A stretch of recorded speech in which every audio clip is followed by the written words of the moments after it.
ಇನ್ನು ಅನೂಪ್ ಪಾರ್ಥಿವ ಶರೀರ ಕುಟುಂಬಸ್ಥರಿಗೆ ಹಸ್ತಾಂತರ ಮಾಡಲಾಗಿದೆ. ಅಲ್ಲೂ ಕೂಡ ಮುಗಿಲು ಮುಟ್ಟಿದಂಥ ಕುಟುಂಬಸ್ಥರ ಆಕ್ರಂದನ. ಅಂತಿಮ ದರ್ಶನಕ್ಕೆ ಸಾವಿರಾರು ಸಂಖ್ಯೆಯಲ್ಲಿ ಜನ ಸೇರಿದ್ದಾರೆ.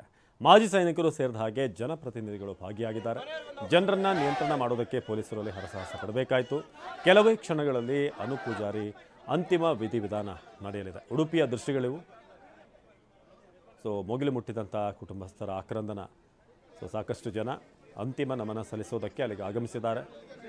ಅವರ ಮನೆಯವರು, ಅವರ ಸ್ನೇಹಿತರು ಎಲ್ಲರೂ ಕೂಡ ದುಃಖದಲ್ಲಿದ್ದಾರೆ.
ಸದ್ಯಕ್ಕೆ ನಾವು ನೋಡ್ತಿರುವಂಥ ದೃಶ್ಯಗಳು ಬೆಳಗಾವಿಯ ದಯಾನಂದ್ ಹುತಾತ್ಮ ಯೋಧರು.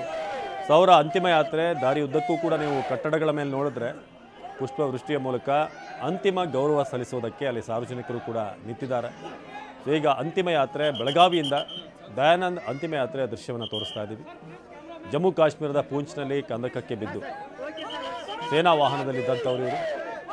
3 ಹುತಾತ್ಮರ ಪಾರ್ಥಿವ ಶರೀರ ಅವರವರ ಊರನ್ನು ಈಗ ತಲುಪಿದೆ. ಬೆಳಗಾವಿಯ ದೃಶ್ಯವನ್ನು ನಿಮಗೆ ತೋರಿಸ್ತಾ ಇದ್ದೀವಿ. ಹುತಾತ್ಮ ಯೋಧ ದಯಾನಂದ್ ಅವರ ಅಂತಿಮ ಯಾತ್ರೆ.